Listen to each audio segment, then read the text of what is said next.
Hey everyone, welcome to another Eldritch Moon Limited review video. So far I've talked about my picks for the best commons and uncommons in each color in Eldritch Moon Limited, and in this video, instead of this sort of more general overview, we're going to look specifically at each color pair and talk about what each color pair is trying to do within the format. In other words, we're going to look at the archetypes. Normally I do this video last, that's what I've done in every other limited review, but because it's first of all such a long video, I wanted to give more people more time to see it before the pre-release. And before they do any drafts. And I think that's a good reason to have it a little bit earlier. So that's what I decided to do. There's still going to be a couple more limited review videos after this one. This will not be the last one like it usually is. I also want to say before the video starts that I'm not in my normal controlled recording environment. I'm actually on a trip right now. And instead of being in suburban Oklahoma, which is normally where I'm recording, I'm in downtown London. So there's lots of chances that you hear sounds and things that I can't do a whole lot about. Hopefully it doesn't happen too much, but I just wanted to let you guys know that up front. Now let's go ahead and get started talking about the first color pair I want to talk about, which is blue-red. It's important to note that not all of the archetypes are going to be exactly the same as they were in Shadows over Innistrad. In fact, I would say that the allied color pairs have changed a lot more than the enemy color pairs, and there's a reason for this. The main one is that the allied color pairs, or rather the enemy color pairs, got another signpost uncommon in Eldritch Moon. This isn't something the allied color pairs got, and what I mean by a signpost uncommon is I mean, for example, Mercurial Geists. These are cards that tell you sort of where you're supposed to be going. They're those two colors. They tell you what you should be doing, and this card tells you should be casting instants and sorcery spells. And of course, there's also a signpost uncommon for a blue-red spells deck in Shadows over Innistrad, Geist Blast, which I'll show you guys again in a little bit. So, in other words, this archetype gets to have, two signpost uncommons between the three packs. And that's not going to be the case for the allied archetypes. We'll talk about that more in a little bit, but I just want to say that up front, that not all the archetypes will be the same. However, blue-red spells is more or less the same. Eldritch Moon gives more cards that are payoffs for playing lots of spells, while also giving more high-quality red and blue spells to fuel them. First, let's talk about the cards that pay you off for playing lots of non-creature spells. There's, for example, Ingenious Scob, another creature with prowess, something the deck would love. This card is a solid card. His ability works really well with prowess. You're going to want to play him in any blue deck, but he's going to be at his best probably in this deck, the blue-red one. There's also Shreds of Sanity, which is only going to be good if you're playing lots of instants and sorcery spells, because if you're not getting two cards when you cast it, you may as well not be casting it. So it's another card that fits well into the deck. Also triggers things like Mercurial Geist and Ingenious Scob. After that, there's Thermo Alchemist, and I think this is one of the most key cards for this deck. All of these cards are sort of indicators that this deck is open, sort of. I guess Ingenious Scob isn't really. But I think Thermo Alchemist is a really big indicator that the deck is open because it's a super powerful card. If you're in the blue-red deck already after pack one, like solidly in it, I could see first picking a Thermo Alchemist. They're just very good ways to quickly, well, not quickly, but to kill your opponent while defending your life total. And, it's just a great card for this deck. It's sort of the Pyre Hound of this deck. Well, and this deck still gets to draft Pyre Hound, by the way, in the Shadows over Innistrad pack. But Thermo Alchemist is, I think, one of the most important cards for this deck. If you can get a few of those, you're really rolling with this thing. Then there's Weaver of Lightning, a 3-mana 1/4 with Reach. That's the second red creature with Reach we've seen in recent memory. So they're sort of changing up the color pie a little bit. But more importantly, anytime you cast an instant or sorcery spell, it pings one of your opponent's creatures. So nice way to finish creatures off, nice way to make your burn spell do a little bit more damage, and so forth. There's also Curious Homunculus. He is a little fragile as a 2-mana 1/1, but he can help you ramp into instants and sorcery spells. And then on top of that, if you get enough instants and sorcery spells in your graveyard, he transforms into Voracious Reader, an Eldrazi Homunculus, not a creature type I thought I'd ever see, who not only has prowess, but makes your instants and sorcery spells cost 1 less. So as you can see, blue-red spells is very much supported in Eldritch Moon. There's lots of cards that are payoffs at common and uncommon, and I think that's important to note. But on top of that, when you go into the third pack, also there's Vexing Scuttler. It's a good card for this deck because it gets back in instant or sorcery, but it's not the hugest payoff. But anyway, in addition to all of these cards being good with instants and sorceries, you also get to go into pack 3 having your shot at these cards. And I think the blue-red deck feels the best going into pack 3, perhaps of any of the enemy color pairs, some of them don't have their best card at common, and that's something that I think Blue-Red has going on. Like, the best card for this deck, at least in Triple Shadows of Innistrad, was basically Pyrehound, right? And it's at common, so you have a shot at getting them. I would wager that it's actually going to be harder to get Pyrehounds now than it used to be, because Blue-Red is a more pushed archetype in the first two packs than it was before. So it might be a little harder to get the 3-4 Pyrehound decks you could manage sometimes. There's also Geist Blast, another payoff for this archetype that I mentioned earlier. It's a burn spell that does 2, and then it can copy spells. Rise from the Tides is a fun card if you can really, really get there on having lots of instant and sorcery. Sanguinary Mage and Niblis of Dust just give you more creatures with prowess. So, those are the kind of cards that you're going to be wanting to take in the third pack, in addition to the more obvious, like you want Fiery Temper and things like that as well. There's also some rares and mythics that are available in Eldritch Moon that you should have your eye out for if you're already in this deck.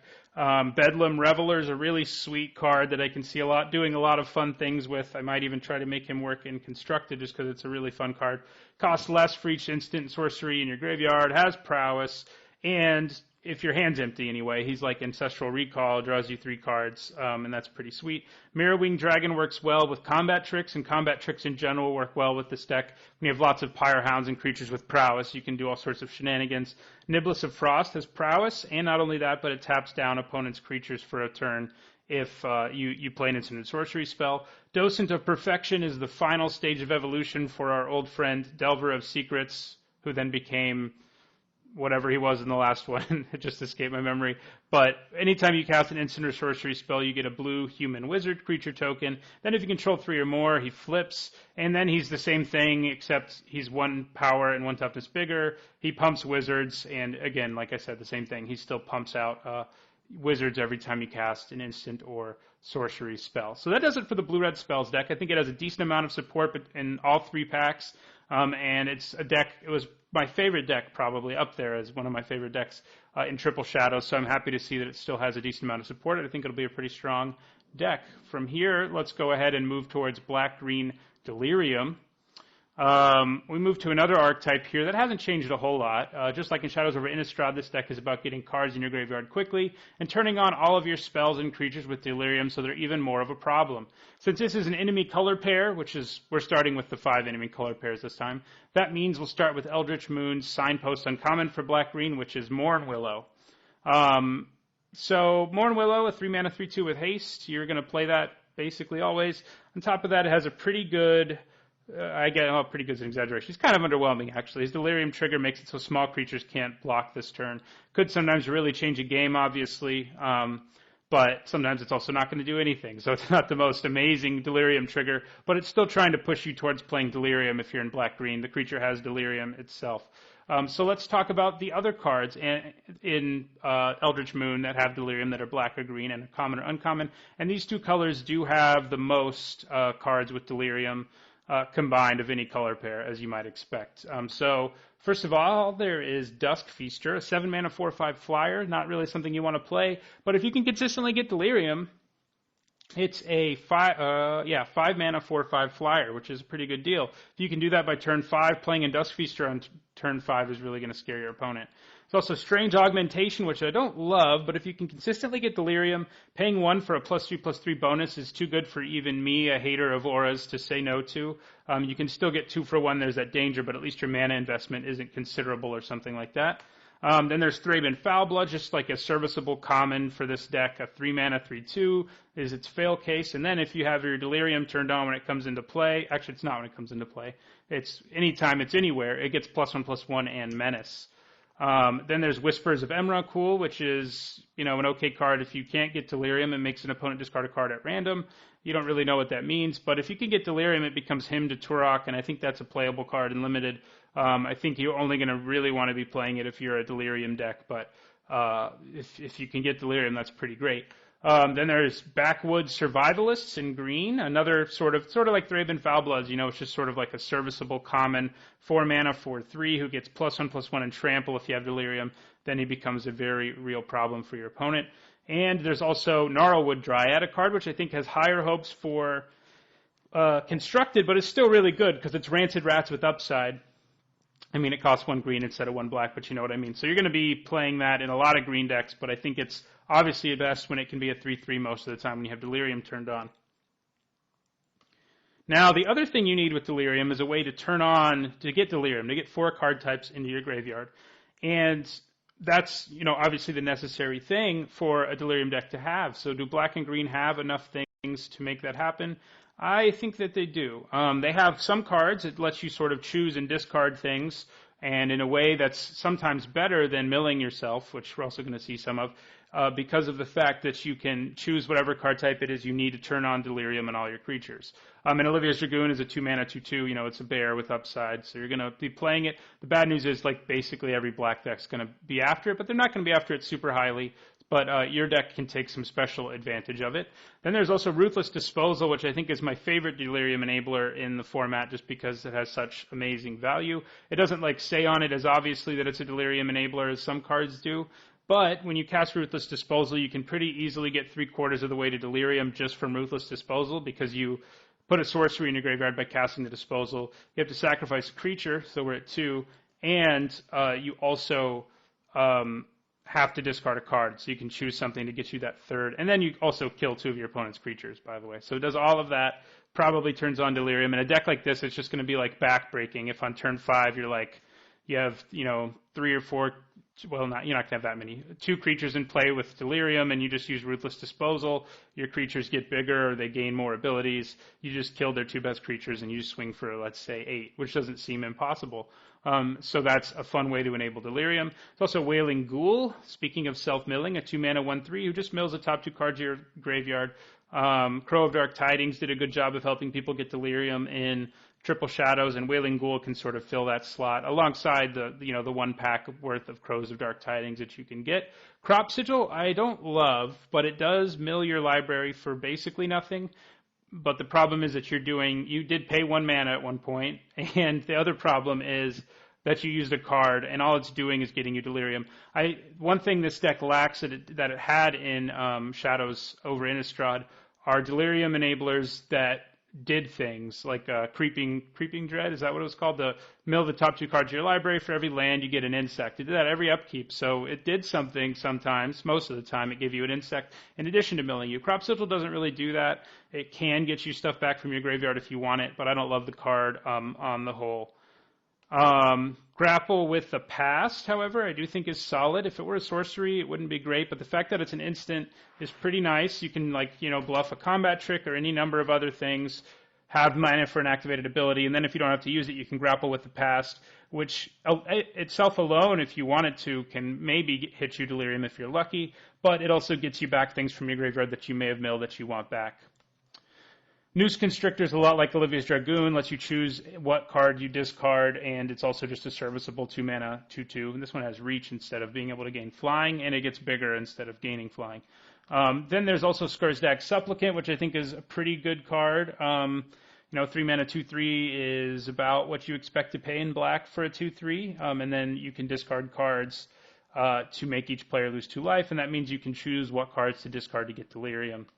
And then there are some cards in Shadows over Innistrad that you really want. I already mentioned one of them, Creeping Dread, but there are several other commons and uncommons that you kind of want, like Vessel of Nascency. This was sort of one of the big cards in the Delirium deck in Triple Shadows over Innistrad that no one really saw coming as being as good as it was, but it turned out it was really good. The card selection was good. Hitting Delirium on turn 3 was good.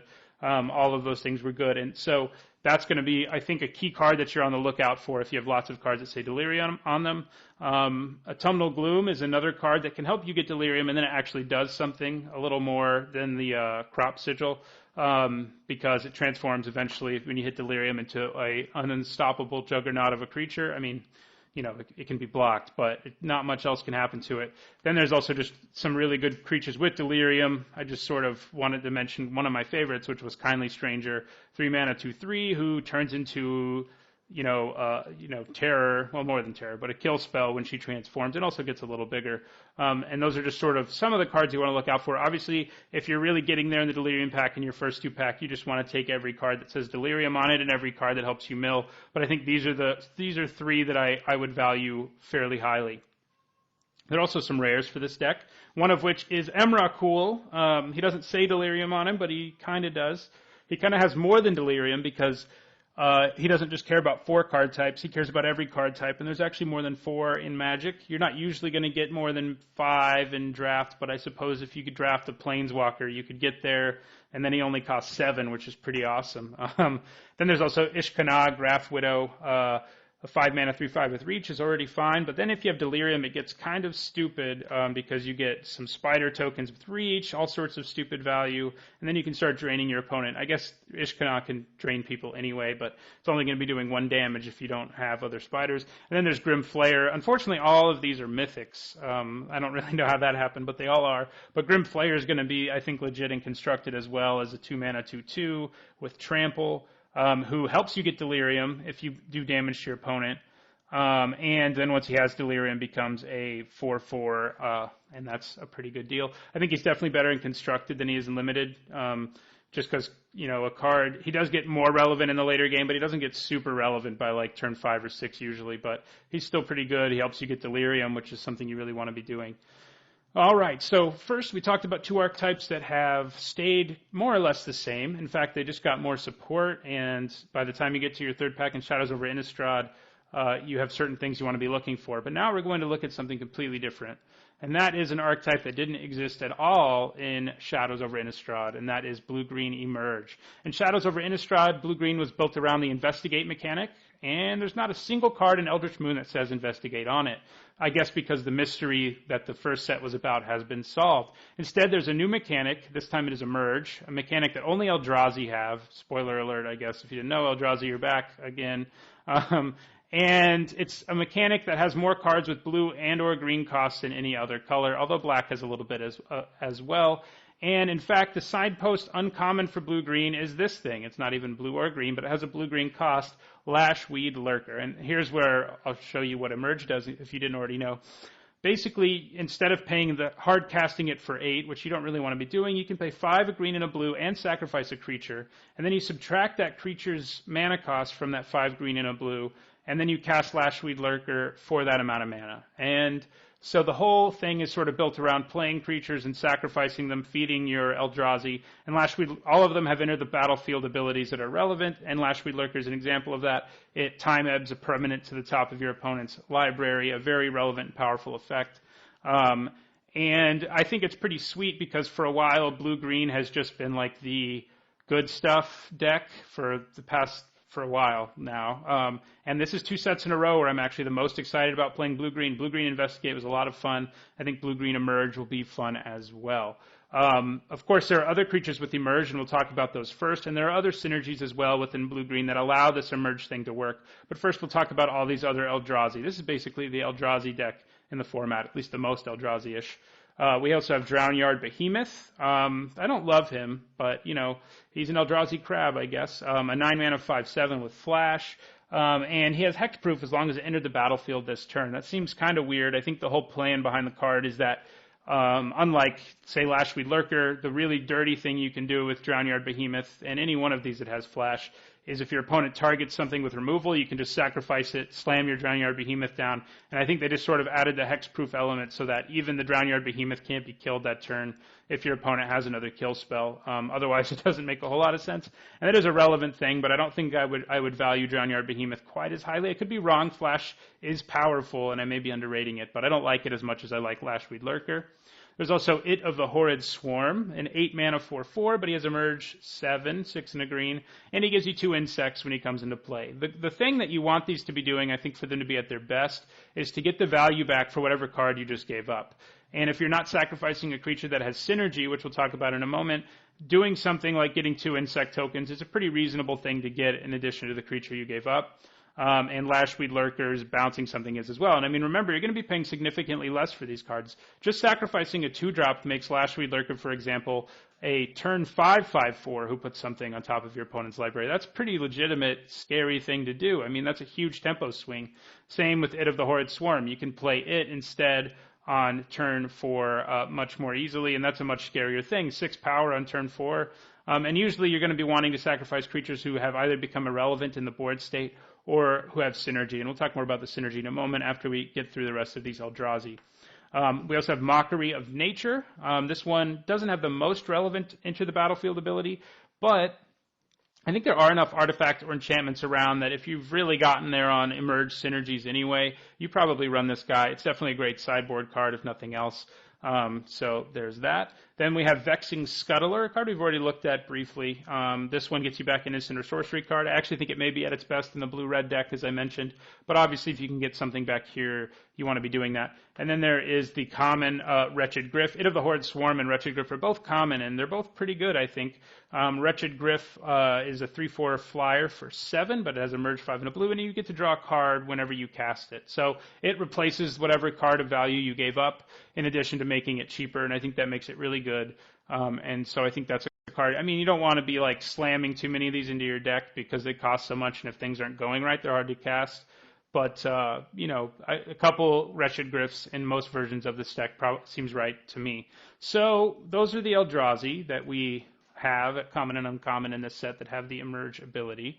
Now let's talk about the synergies that are around for this blue-green deck to work. You don't just want to be giving up creatures left and right and not getting any value other than your Eldrazi effect. I mean, at least you don't if you're greedy. That's not all you want. You want more to happen. And some of these creatures allow that. This isn't exactly a creature that lets something more happen, but it kind of screams to me, sacrifice me to an Eldrazi. And I think the fact that he's called Enlightened Maniac sort of plays into that, as well as the flavor text. It's like he's realized the Eldrazi are around. He summons an Eldrazi when he comes into play. So you're paying 4 mana for 3 power and 4 toughness, but then the Enlightened Maniac can be sacrificed to another Eldrazi, and that allows it to cost 4 less, which is a significant amount less. So if you play one of these on turn 4 and one of those big Eldrazi on the next turn, you're going to be in pretty great shape. This is a card that has a little more direct synergy with, in the fact that when it dies, it does something. It's another card that flavor-wise makes excellent sense for this archetype, since it's a cultist who's like standing out in the sea waiting for the Eldrazi to arrive, and that's what can happen to it. It's a 3-mana 2/2 who draws you a card when it dies. If one of your Eldrazi scoops that up, you get to draw a card back to replace the cultist already, and then you get whatever the Eldrazi's effect is, which I think is awesome. Then we have Grizzled Angler. This one doesn't have like a special kind of synergy with being eaten by an Eldrazi, but it's around for this deck for the most part because no other decks with blue in it have a whole lot of colorless creatures. But it's a 3-mana 2/3 who puts the top 2 cards of your library in your graveyard. Okay, it can get you to Delirium. There's a little bit of that in blue. Well, there's a lot of that in green. There's some in blue. And then if there's a colorless creature in your graveyard, it transforms. So getting a colorless creature into your graveyard isn't terribly difficult in this deck. And when it transforms, it becomes a 4/5 that can force your opponent's creatures to attack, and that's pretty awesome. So then there's Foul Emissary. I'm not sure where I stand on this guy. Paying 3 mana for a 1/1 hurts, and he does replace himself immediately by getting you a creature card. It doesn't even have to be colorless, which is nice. And then if you manage to get around to your next turn without him having to die some way or another, which I guess your opponent doesn't really want to use a kill spell on it, unless they know you're trying to use Emerge and they can slow you down. If you sacrifice him to Emerge, you get an extra Eldrazi, a 3/2 Eldrazi, in addition to your the Eldrazi that you just cast with Emerge. And he costs 3, so that does reduce your cost significantly. It's also Primal Druid, a little less sexy than some of these others, but hey, helps you fix your mana, gets you another land, while also being devoured by an Eldrazi. Then there's Emrakul's Influence, a card that has synergy with creatures with Emerge, not with Emerge itself, and it's pretty great. Like, if you can really get there on this deck, which I'm hoping I get to do several times, Emrakul's Influence gets to be kind of ridiculous. Sometimes these do-nothing enchantments, and usually, almost always, not sometimes, almost always they're bad, because it doesn't do anything immediately. But if you get enough Eldrazi in your deck, say 7 or 8, Emrakul's Influence becomes pretty easy to make work. Even though you gave up a turn and paid 4 mana, which is usually what's going to be what happens here, it replaces itself twice pretty quickly, and then suddenly the mana you've invested is worth it. Paying 4 to draw 2 cards isn't great, but it's fine. And then once you do it again, you're basically in the green all the way, and that's not going to be impossible to do unless this deck is like super heavily drafted. And then there is Bloodbriar, who likes it when you sacrifice other creatures because he gets bigger. So that's what there is to sort of synergize with Emerge. Emerge looks like a lot of fun, as I already said. The thing it doesn't have going for it, that all the other enemy color pairs, do all of them? Most of them anyway, have, is that it doesn't have the same thing going on in the third pack. It has the first two packs are filled with synergy for it. The third pack doesn't have a whole lot for it. In the third pack, you're going to be finding cards that investigate, and those cards are, of course, good in a vacuum. You're still going to want them. You're going to have cards that care about investigating, and that's just not the main thing this deck wants to do. This deck's happy to draw cards like any deck is, but it doesn't synergize with Investigate as well. You're not going to end up with a synergistic deck very often that has a lot of Investigate because you only have one pack with it. And in fact, looking through Shadows over Innistrad, they unfortunately did not put that many creatures in it that are good Emerge targets at common or uncommon. I think two of the best ones are here. I think that's about it, though. I mean, you have Byway Courier, who when it dies investigates for you. That's great. Almost draws you a card. And you have Stitched Mangler, who's nice to sacrifice because you get value out of his ability, and then you can eat him with an Eldrazi, so you don't really lose the card in the same complete way. But at common and uncommon and blue and green, there's not a whole lot else that you really want in Shadows, so you're just going to be taking, good stuff sort of cards in the third pack, maybe a little bit of Investigate synergy. Cards like Graph Mole are just not going to be as good anymore, but, it's still a 3-mana 2/4, and you can occasionally gain some life off of, so that's fine. So let's look at the rares that are around for this deck in Eldritch Moon. Decimator of Provinces is pretty sweet. It has Emerge, but I actually don't know that it's at its best in this deck. I think it's probably going to be better in a deck that can go a little wider. I mean, this deck can do it, I guess, if you get that insect-generating Eldrazi or something, a few of those. But most of the time, it's still a 9/9 with Trample and Haste, so that's still great. But you still want it if you're in this deck and things are going well. But, it's not amazing in this deck. Elder Deep Fiend is another one with Flash, so you can do the sacrifice a creature you're trying to kill anyway and play it, and then it taps 4 of your opponent's permanents. And then Ulvenwald Observer, this deck probably has the highest number of creatures with toughness 4 or greater, although the red-green werewolfy-ish, we'll get to that later, deck probably has a lot of it as well. But it seems like it'll be at its best in this deck, more so than anywhere else. So let's go ahead and go on to the next enemy color pair, and that is black-white tokens. After looking at an archetype that was completely different, we go to an archetype that is sort of the same. But if you remember, in Shadows over Innistrad, black-white tokens or go wide or whatever it was kind of a bust. You probably don't remember because you almost never drafted it. There just weren't enough ways to go wide. There weren't enough ways to make tokens, to make the cards that were sort of pushing you that way, telling you needed to go wide and do things to make them worth it. Basically, the deck was just a good stuff deck, had some graveyard value and a little bit of sacrifice synergy, and the deck could work out, but it was never it never really seemed like it was what it was supposed to be.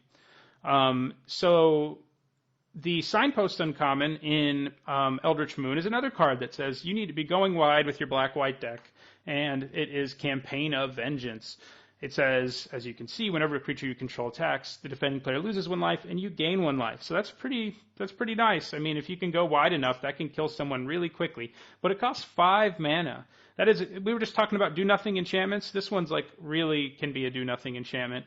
If you have it in your hand and you only have 2 or 3 creatures in play, I mean, I guess it does something immediately, but it doesn't do a whole lot. It just doesn't seem like it can work unless there's a lot of ways to generate tokens, a lot of ways to go wide in this format. So what we're going to do first is see if there are even enough ways to make this work in this new format, or if it's just going to be like Eldritch Shadows, Triple Shadows, where it just usually didn't work out that way. Well, the good news is we do have ways of making sure we can make tokens and keep creatures in play, like Graph Harvest. 1 black mana gives your zombies menace, and then it can turn the cards in your graveyard into zombies. So that sort of means it doesn't quite go wide in a traditional sense, but you can convert every creature you've ever played, if you want to, into another creature, which does give you sort of a high quantity of creatures for Campaign of Vengeance. Then there's Haunted Dead, which does exactly what you want to be doing. And in fact, I think it's a very good card. 3 and a black for a 2/2 brings a spirit into play with it. And then it can just keep coming back from your graveyard and bringing another spirit with it. So this thing can sort of be its own engine. If you have Madness going on or Delirium going on, it gets to be even better. It's a great card for this deck, but it's uncommon. So it's not going to be something you see all the time. Then there's Desperate Sentry. This is a 3 mana 1/2 who has Delirium, so it goes well with Haunted Dead. where it gets +3/+0 if it has it going on. And then when it dies, it replaces itself. So again, it doesn't go wide like the Haunted Dead does, but it makes sure it's replaced. And in conjunction with Graph Harvest, you get a 3/2 Eldrazi Horror and a zombie. I mean, you have to pay mana, but hey.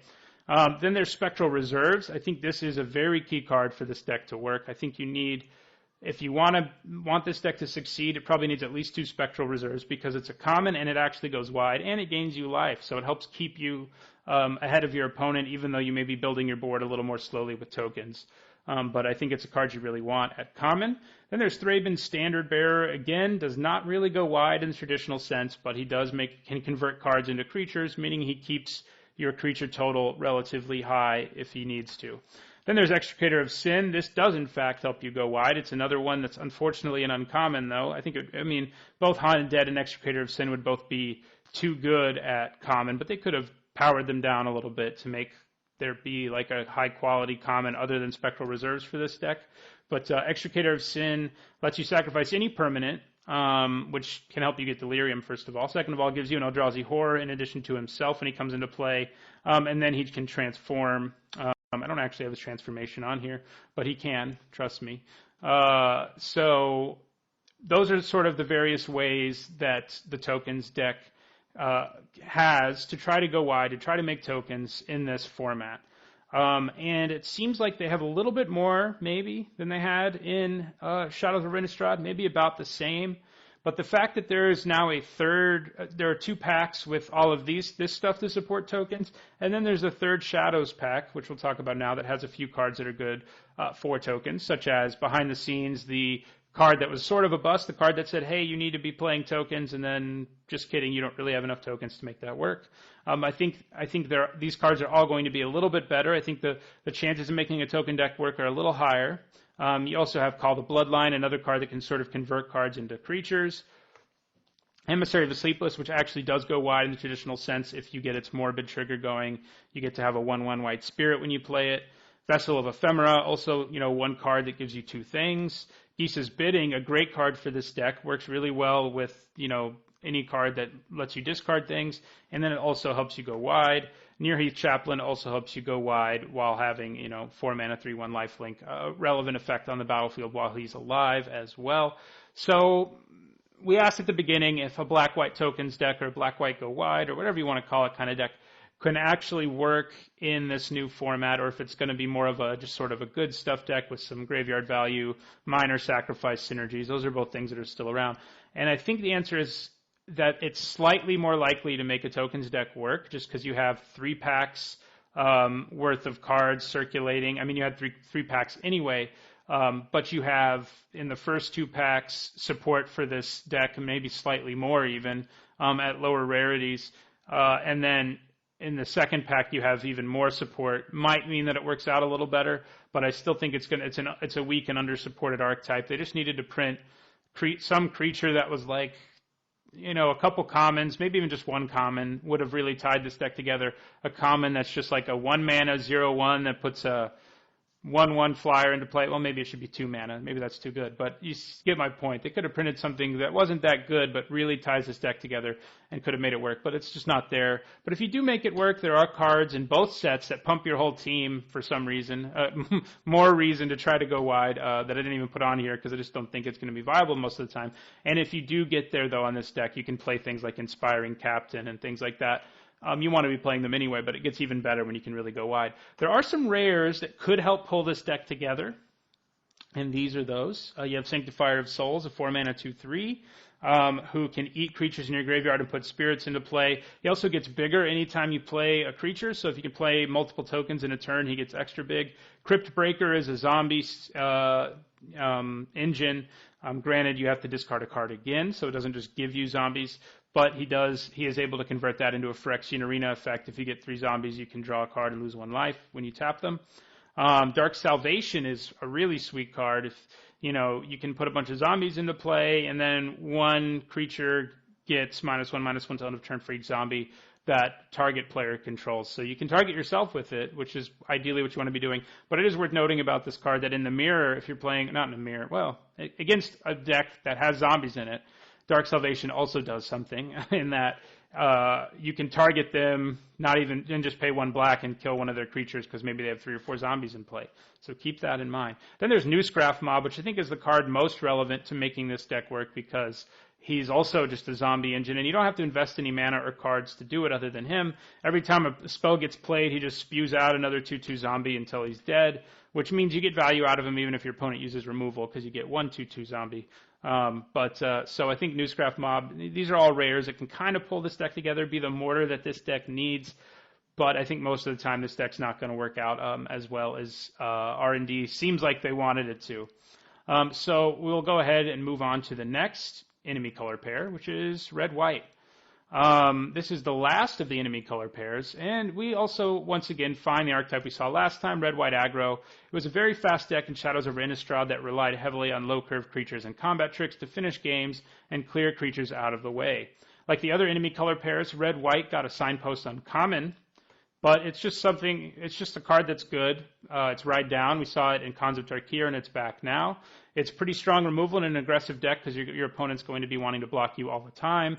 So you can just be firing off Ride Down to kill their creature that blocked, while also doing the damage that creature was trying to block anyway because it gives your attacking creature trample. And that's sort of, what this deck wants to be doing. It wants to use combat tricks to get creatures out of the way or to kill the opponent, and Ride Down does both of those things. It's not exactly a combat trick, but it sort of goes with that. So what this deck wants is just low-curve creatures and combat tricks, and that's just what this deck does. And it excelled with just those two things in Shadows over Innistrad. It's not the most interesting synergistic deck in the world, but if you're looking to play a very fast deck, I think this might be the fastest one in the format. We're just going to look at a few low-curve creatures that just have high power for their converted mana cost, basically. Like Brazen Wolves, which on paper only has 2 power, but when it attacks, it becomes 4 power. Deranged Whelp, a 2-mana 2/1 with Menace, so a great card to use combat tricks with because it's hard to block, and then sometimes people have to double block it. You kill both their creatures and save your Deranged Whelp, depending on the trick. Fury Blade, Vampire I have on here mostly because of the trample, but it can also pump itself. I think trample is really relevant with the combat tricks. Guardian of Pilgrims, just a 2-mana 2/2 that helps one of your guys get in there for a little more damage. Steadfast Cathar, basically a 2-mana 2/3, which is solid. It's not the most exciting thing, but I think it's better in this deck than in any other deck. Fiendbinder, which isn't exactly low converted mana cost, but a card that can get a blocker out of the way in any way, shape, or form is good in this deck, and Fiendbinder can do that. Drogskull Shieldmate is another efficient creature that can work as a combat trick to help save one or more of your creatures in combat while getting your opponents out of the way. There's also several good combat tricks in red and white. I think they have the most, what I would call, playable combat tricks of any color pair, and that's about what you expect every time you see red and white. They usually have the best combat tricks. So we're going to look at those. They have Abandon Reason, which is a nice one because it can give you a 2-for-1 pretty, maybe not regularly, but frequently, and it can be a 1-for-1 a lot of the time. It also has Madness for whatever bonuses, whatever else you have going on in your deck that can help you make Madness work. But it's mostly a trick that can just get creatures out of the way while preserving your board state, and that's exactly what this deck wants to be doing. There's also Borrowed Hostility. It's not the greatest combat trick ever. For 1 mana, you can give something +3/+0, and if you want to pay another 3, it becomes Sure Strike, which, if you remember, it costs 1 and a red, which means they get First Strike and +3/+0. I guess the flexibility is nice, but paying an extra 3 to get Sure Strike just seems wrong to me, but sometimes in this deck, I guess you'll play it because you need the combat trick. Distemper of Blood is, I think, a key combat trick. Any combat trick that can give trample is pretty great. And as we saw in Triple Shadows over Innistrad, and this one can do it. It also has Madness, so that's relevant. It can help. It is a sorcery, actually. I just noticed this as I'm recording this. I'm glad I did. So it's actually not a combat trick, so unless you can Madness it out there. So keep that in mind. Distemper of Blood, if you can Madness it, is a combat trick. Otherwise, it's not. So disregard everything I just said. Not as good as I thought it was. Otherworldly Outburst is pretty good, and it is, in fact, an instant. 1 mana for +1/+0 until end of turn isn't the most exciting. It's not going to save your creature, but it does preserve your board state in a different way in that it replaces whatever creature just died in combat with a 3/2 Eldrazi. So if you traded your creature for their creature and you played Otherworldly Outburst, you basically are just 1-for-1ing and preserving your board state at the same time, which is, again, what this deck wants to be doing. There's Savage Alliance. which is another card actually when I was putting this video together where I was like, man, I made a mistake there too, because that should probably be one of the best red uncommons when I look at it. 3 mana, instant speed. It can do all sorts of stupid stuff, but the way it's a combat trick is it can give your creatures trample. Sometimes that's going to be super relevant in conjunction with other combat tricks especially, but it can also act as removal, and it's pretty good removal, so I think that's why it probably should have been on my list of best red uncommons. So yeah, I missed on that too. This part of the presentation is revealing a lot of my mistakes. Okay, so then there's other things that can pump your whole team different ways, like Borrowed Grace.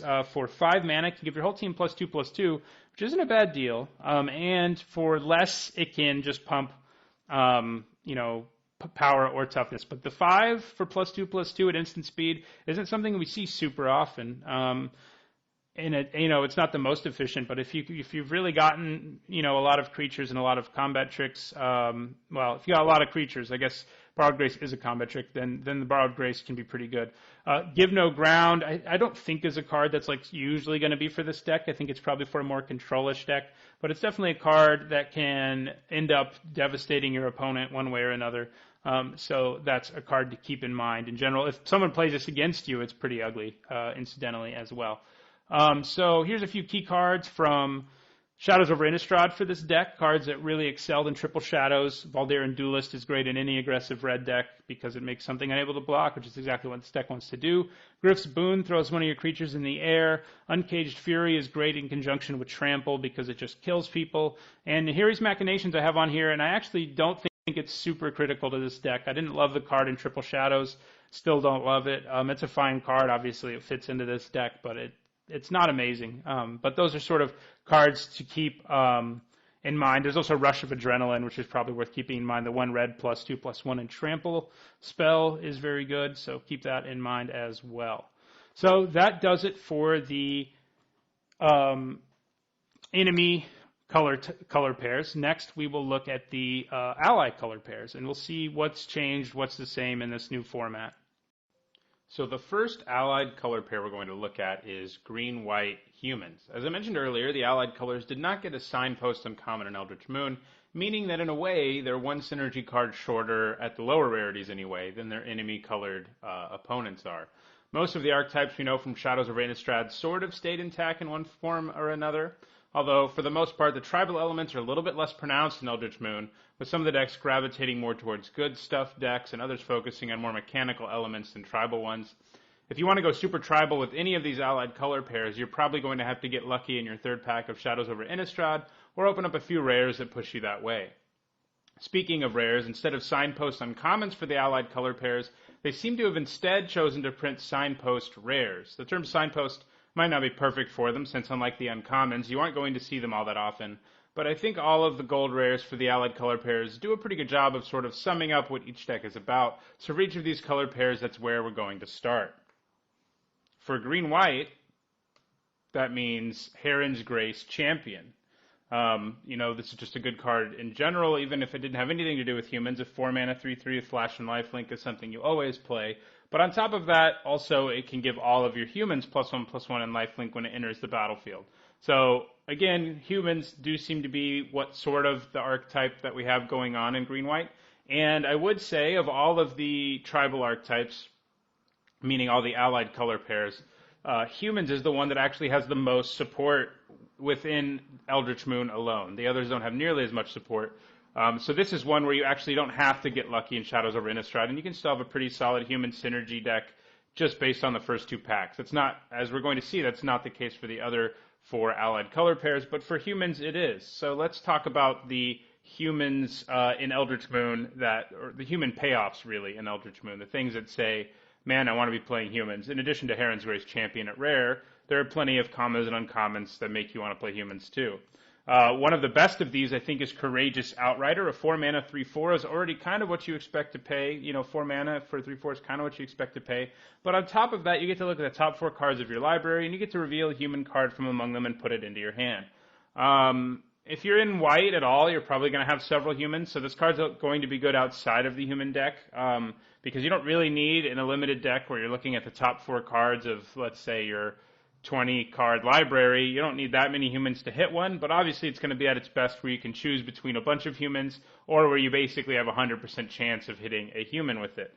So that's one of the better human payoffs there is. There's also Repel the Abominable, which I like a little less. I think it's probably going to be a little more of a sideboard card, but it is a card that's there for the human deck, obviously. It's a one-sided fog that can be and that can be pretty useful, although it's not completely one-sided, and that's kind of its problem. There's humans in every color. Green-white just has the most of them and the most payoffs for playing them, but every color has humans, and you're just going to encounter some creatures, some opponents where the card won't be good at all. It's an okay sideboard card, but I probably wouldn't mainboard it. But it is a human payoff. Sigardian Priest, this is sort of an indirect human payoff that I wanted to mention. It itself is human, which is relevant, of course, but it's one of the best commons in the set, I think, and the fact that if you're a human deck, it can't tap your creatures makes it a little bit of an upside of playing humans. Granted, it's not a human payoff in the sense that having it in your deck makes all your other humans better, but it's just a card to keep in mind. A bonus out of playing the human deck, and the more humans you have, this one of the best commons that people will be playing doesn't affect your deck as much as it does other people's. Hamlet Captain, on the other hand, is a huge human payoff, and also another incredibly good one. 2 mana for a 2/2 is already good, and on top of that, he gives an Anthem effect to all of your humans whenever he attacks or blocks, so that can create a lot of problems for your opponent on both sides of the card. I think Hamlet Captain is probably the strongest human payoff at common or uncommon, probably followed by Courageous Outrider, just because it gives, you get a lot of benefit out of playing humans when you have Hamlet Captains. There's also Crossroads Consecrator, which I also think is pretty good, a 1 mana 1/2, and it can give attacking humans +1/+1 till end of turn. These effects are always better than they look, just because combat and like the little intricacies of combat are always a big deal in limited.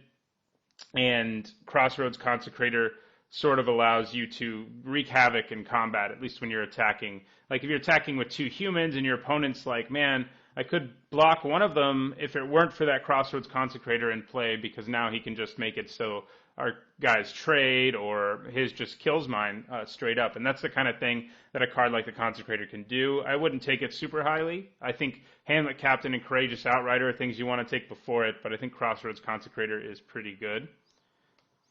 There's also in green-white things that aren't exactly human payoffs, but they are things that I think are sort of there to replace the lack of a good equipment. There was a lot of good equipment in Triple Shadows over Innistrad, and there was equipment sub-theme within green-white humans. It's more or less gone here, but there are several good ways to enhance your creatures at common and uncommon that I think sort of fill that role. I think Woodcutter's Grid is going to be a good card for an aggressive human deck. It's not a card you normally want to play as like a one-sided combat trick. Like you don't want to use it that way. The best way to use it is to negate one of your opponent's removal spells when you're attacking or something, and that can just have a devastating impact on your opponent.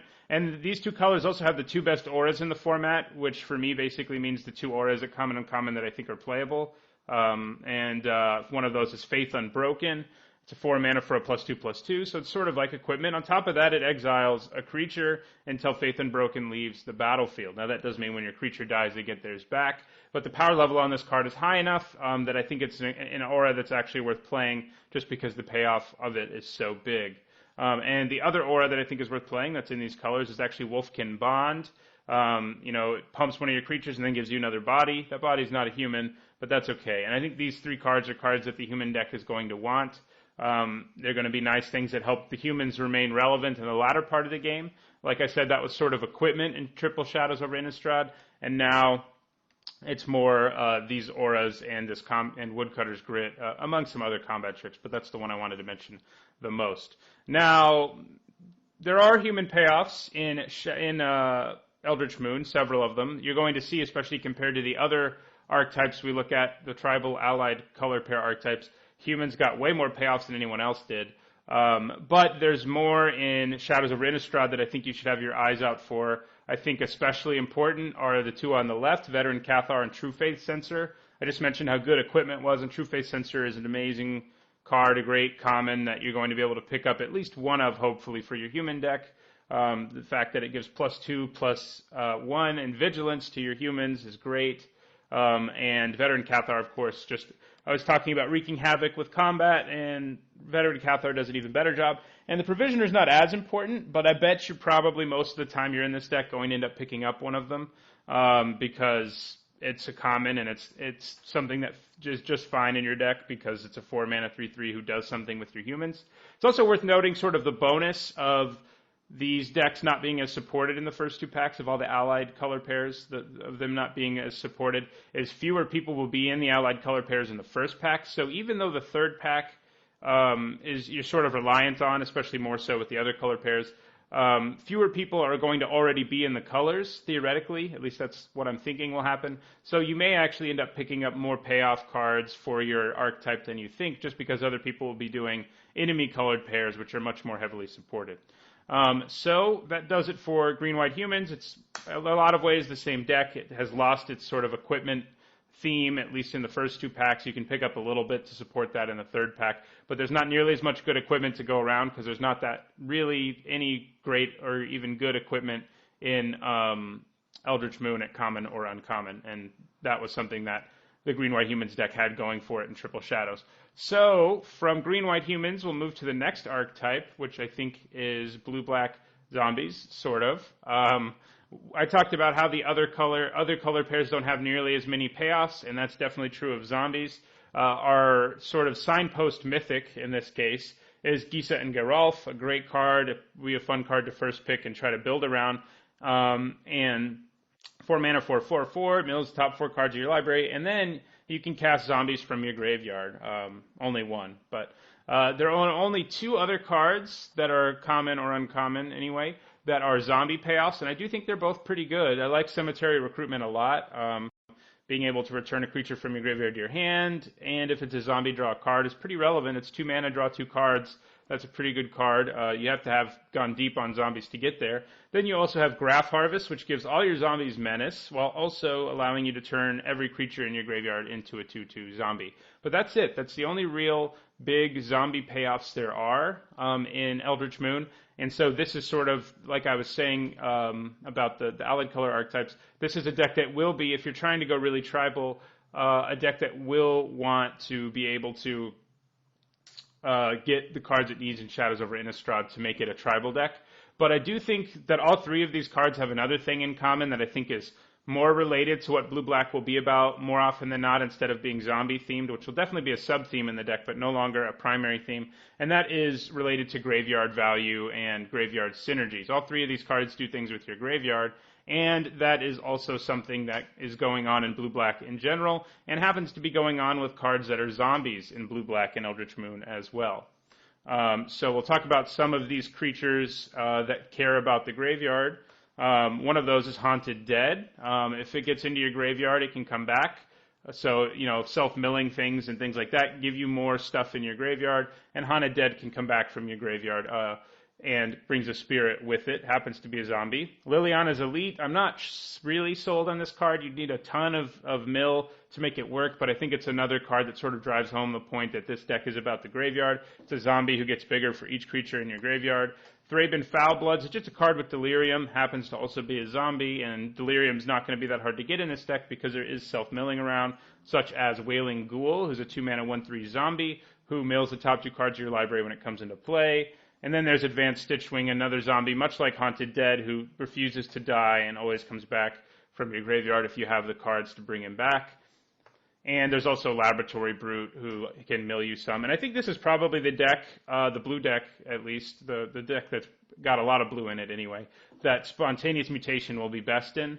This deck can mill itself a fair amount, and right now we're only talking about zombies that can mill you, or do things with your graveyard, or throw cards into your graveyard. But there are tons of other cards in these 2 colors that can really get there and putting cards in the graveyard. So I think this is probably the deck where Spontaneous Mutation will be the best removal spell. There are, of course, 2 other zombies around in Eldritch Moon who don't really do anything with the graveyard, but they're both fine and playable cards. There are cards a lot of decks will be after, but there are other things to add to your zombie count.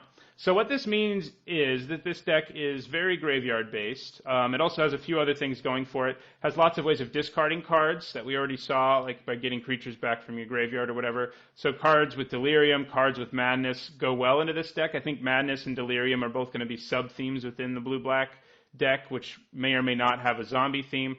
But when you go into the last pack, into Shadows of Innistrad, you have access to even more cards that allow you to do things with your graveyard, who also happen to be zombies, as well as zombie payoffs. You have Crow of Dark Tidings, a card that was good at getting people Delirium, and also just a decent attacker in the sky, so it's a great card for helping you fill your graveyard with your graveyard value creatures. There's also Ghoul Steed, another graveyard value creature. There's a bunch of them between the two sets that can just come back from your graveyard if you discard things, such as Stitchwing Scab, the little brother of the advanced Stitchwing.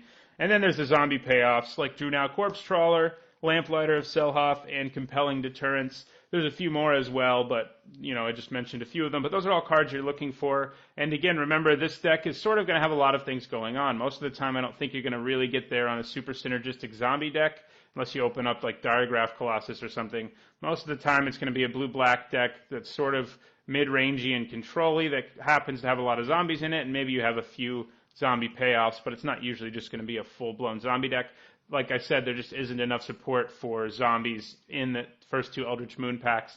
So to really get there on a zombie deck, you're going to have to do well in your Shadows over Innistrad pack. But like I said, you again have the advantage of maybe no one else is really in blue-black after the first two packs, and you can just snatch up all the zombie synergies you want in the third one, but I wouldn't rely on that too heavily. There are a couple rares in Eldritch Moon that are good for zombie decks. One of them is Crypt Breaker, who can just make zombies by, you guessed it, discarding cards. There's lots of ways to do that in these two colors, which again means Madness is good. Not only that, he has a nice little tribal ability that allows you to turn 3 untapped zombies into a Phyrexian Arena effect and draw you a card and lose a life. There's also Newscraft Mob, which is a cool card in general, I think, a 6-mana 5/5, who every time any player casts a spell removes a counter and puts a zombie into play. So he can help you go really wide with zombies. So that sort of does it for the blue-black deck. Let's move on to the next allied color pair, which is blue-white. In Shadows over Innistrad, the blue-white deck could do a couple things. It could be a deck that took advantage of the tribal synergies of spirits and ran a lot of flyers, or it could be more of a tempo deck that focused on tapping down and bouncing the opponent's creatures while you continue to build your own board. Let's see if either of those archetypes is still viable in the Eldritch Moon draft.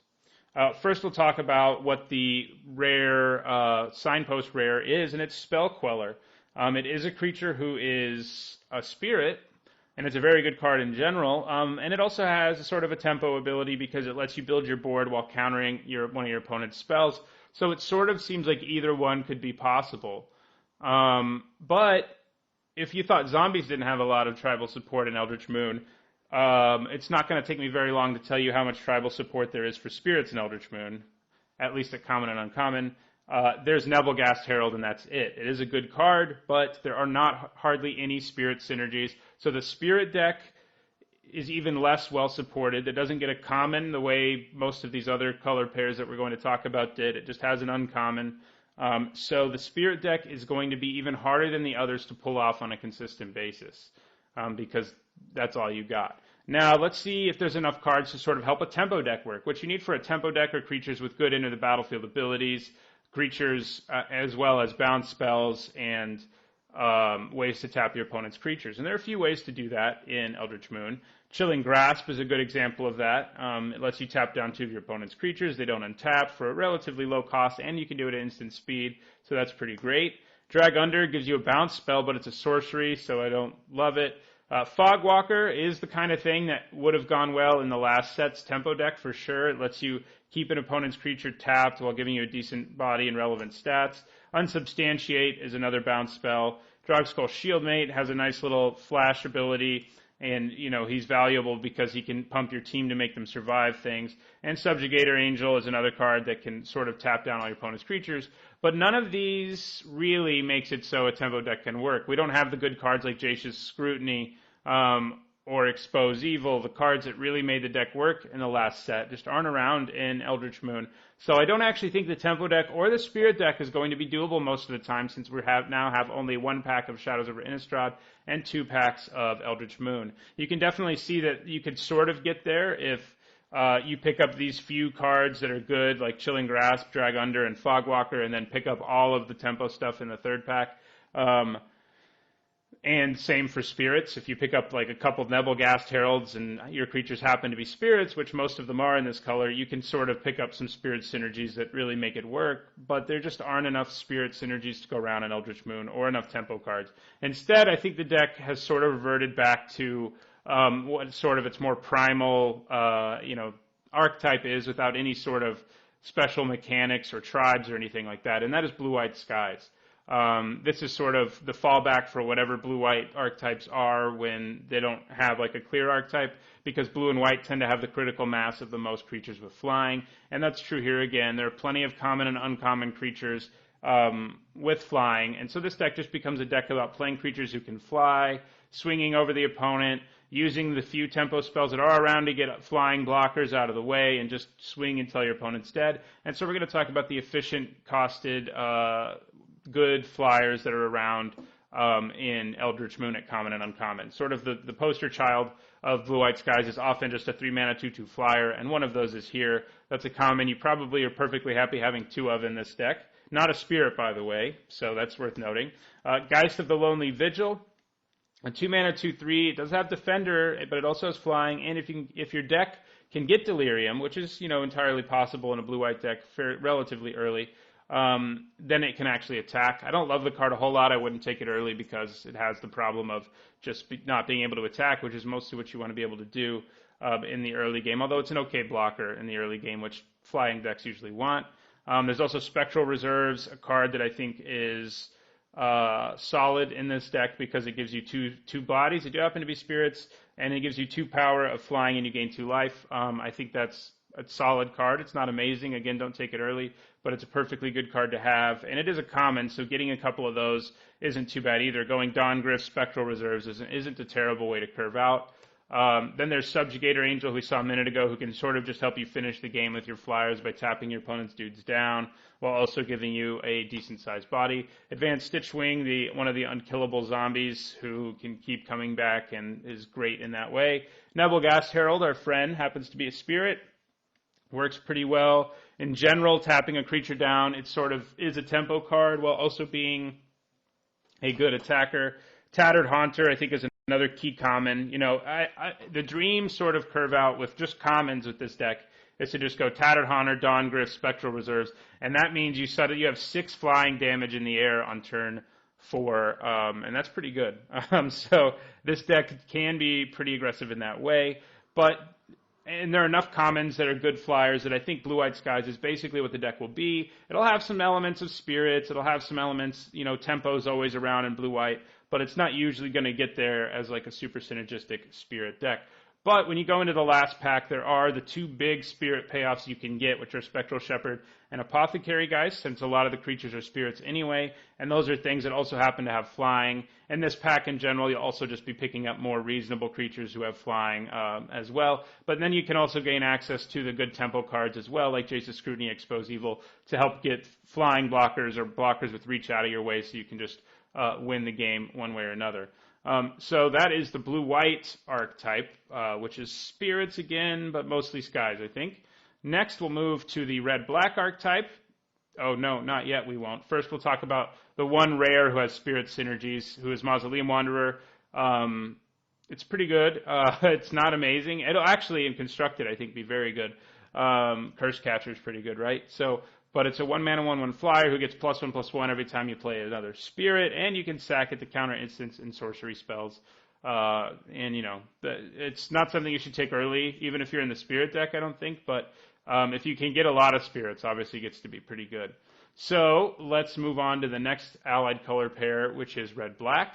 In Shadows over Innistrad, this was a color pair for Madness and Vampires, and that continues in Eldritch Moon, although just like with spirits, the tribal element is considerably less pronounced. The signpost rare for this color pair is a vampire, though, Bloodhall Priest.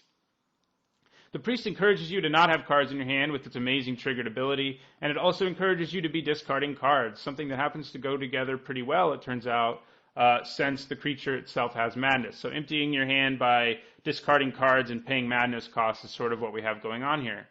Red and black are the two color combinations that have a lot of madness, and we'll talk about all the cards with madness in a second. But first I want to point out the two vampire synergies that do exist below rare at Eldritch Moon. And those are Stenzia Banquet, which I don't like a whole lot. It does replace itself, but you can't hit creatures with it, and yeah, I don't like it a whole lot. Markov Crusader, though, is perfectly solid. A 5-mana 4/3 with lifelink. Also, he has haste if you have a vampire, so there's your vampire payoff. But that's it. We have 2 vampire payoffs in Eldritch Moon as opposed to the several more we had in Shadows over Innistrad. But there's still a lot of madness, and there's still a lot of madness outlets in these 2 colors at common and uncommon. So we will talk about those. So you can still get value out of discarding cards, just like you could before. Sort of like the zombie deck, this deck sort of takes what was sort of a underlying theme about the 2 colors anyway, and takes away more of the tribal element and makes the underlying theme, which in this case is madness, a little more prevalent. And so let's go ahead and check out the cards with madness in red and black. You've got Abandon Reason, a good combat trick, good to use on your vampires. You can get 2-for-1s with it sometimes.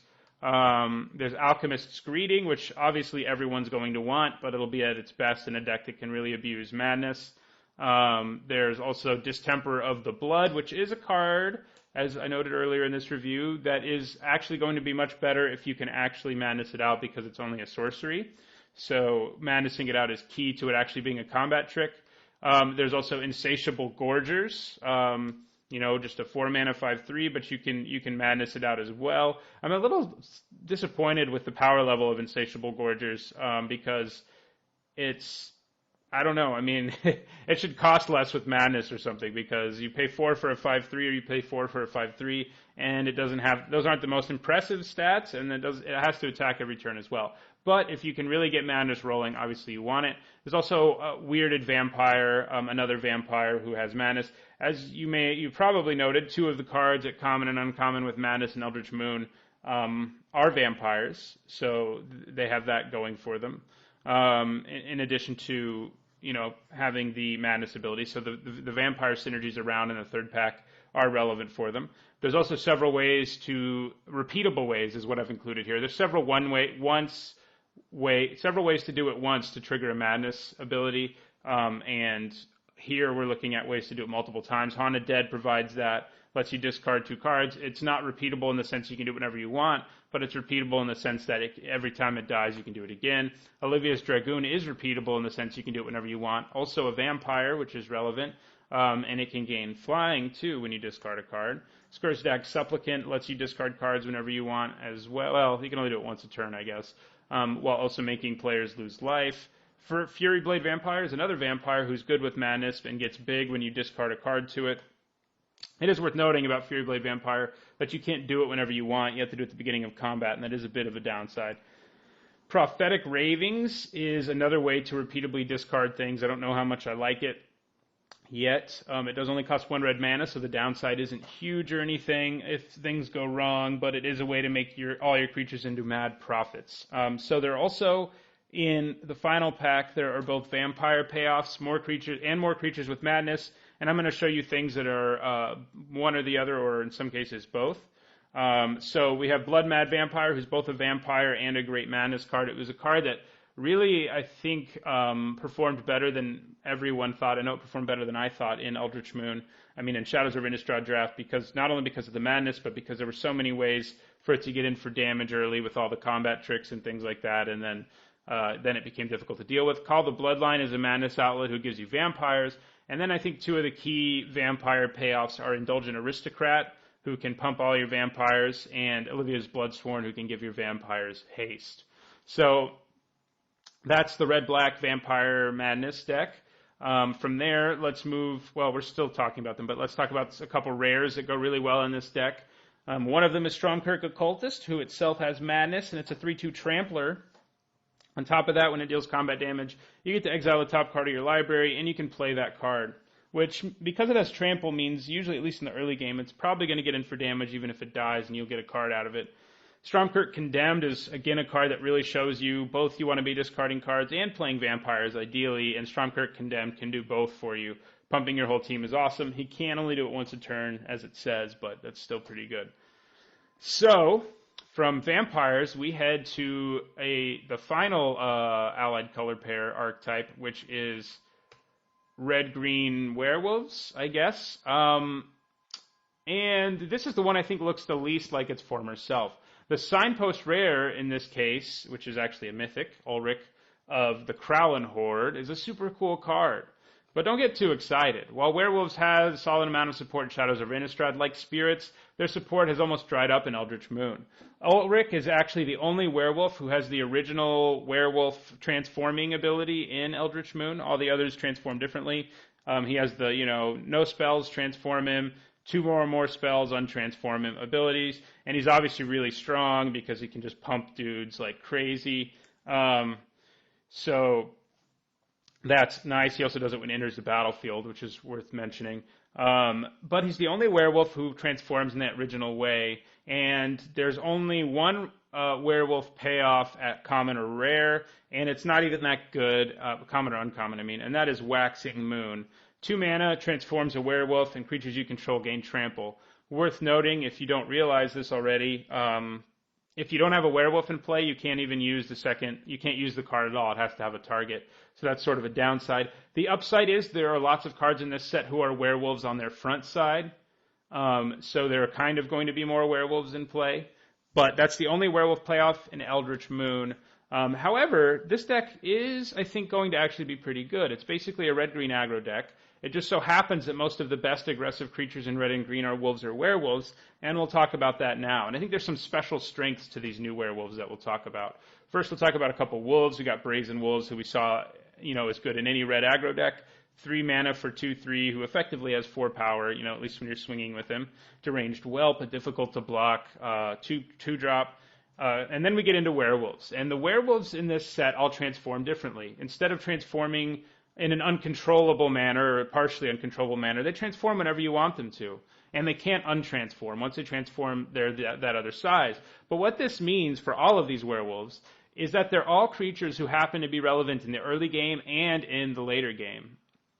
That isn't something all decks can say. All decks aren't going to have access to nearly as many creatures who are good in the early game and the late game, but this deck has that going for it. And I think that's a big strength of the deck, despite a lack of werewolf synergy itself. The fact that this deck boasts what I would say are the best overall creatures at common and uncommon in the format means that, and what I mean by overall is good, they're good aggro creatures, but they're also good mid-range, late-game creatures.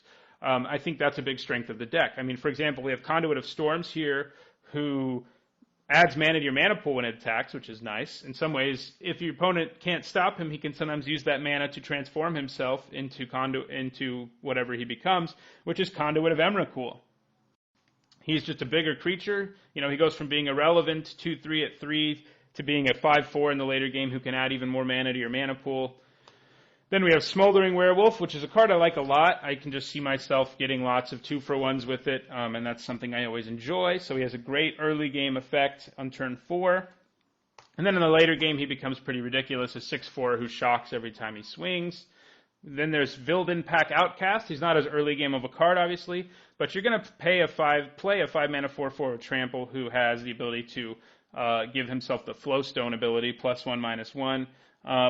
But he can also transform into an even bigger creature who happens to have trample and is easier to pump. Then there's also Kessig Prowler. 1 mana 2/1s aren't usually great because, especially if they don't have any other text on them, but this does, and it transforms into a 4/4 that can't be blocked by more than one creature. Shrill Howler, I think, is one of the more powerful werewolves, along with the Erupting Werewolf, a 3 mana 3/1, who can't be blocked by creatures that have less power than it does. So in the early game, it can really just keep getting in for damage. It is a bit fragile, but it can transform into a 3/5 who has that same ability, but also puts a 3/2 Eldrazi Horror token onto the battlefield. Then there's Tangleclaw Werewolf, I think one of the more underwhelming of the bunch, but a 4 mana 2/4 is about on rate. On top of that, it can block additional creatures, and it can transform into Fibrous Entangler, which has the lure ability on top of being able to block multiple things. Also Vigilance. That's pretty sweet. And one last werewolf we have is Ulvenwald Captive. It's also kind of underwhelming for a common, but it does help you ramp, so it helps you transform your werewolves Not being able to attack is a downside, but Ulvenwall Abomination is nice as well. So basically, you can see what I was talking about here. These werewolves, most of them are efficiently costed already when you play them on turn 2, 3, or 4, and then in the later game, the same creature you already have in play almost becomes another card in a way, because it becomes a much more relevant card on the later game board. You do have to invest mana in it, but that also means you can do it at instant speed, which can wreak havoc on combat. It can cause all kinds of problems for your opponent, and that's a pretty great thing about all of these werewolves. But not any werewolf synergies, but I just think the creatures this deck has access to are strong. And when you get to the third pack, if you've already picked up some sweet werewolves and wolves like the ones we're looking at here, when you get to the third pack, there's things that you're going to really want. Chief among them, I think, is Howlpack Resurgence, which has proved to be a very strong card in Triple Shadows over Innistrad in general, as I'm sure you know. Pumps your whole team, can do it at instant speed, all your wolves and werewolves anyway. Oryx Kindred's fine, nothing to get super excited about, but you'll take it in this deck because it can make wolves and werewolves who are attacking indestructible. Neglected Heirloom, though, is, I think, better even than the Kindred. It's a good piece of equipment that transforms when your creatures transform. And there also is one rare in Eldritch Moon that is a payoff for werewolves that obviously you would like in this deck, and that is Spirit of the Hunt. This is a card that just is good in any green deck, really. A 3-mana 3/3 flash is very playable, but in your deck it's going to be best because it can give all your wolves and werewolves +0/+3. So that does it for all of the archetypes in Eldritch Moon. That's my review of all of them. To sort of sum up, basically, I think the allied color pair archetype decks are going to be more consistent synergy decks, and I think the other way around. I think the enemy colored archetypes are going to be more consistent synergy decks. The allied colored archetypes are going to be less frequently synergy and kind of reliant on the third pack in most cases, with humans maybe being an exception. I hope you found this video helpful. If you did, don't forget to click the like button below. If you have anything you'd like to add or ask about this video, you can do so in the comments. Also, if you want to make sure you get an archetype review like this every time a new set comes out, and a bunch of other videos as well, click the subscribe button below. Thanks for watching.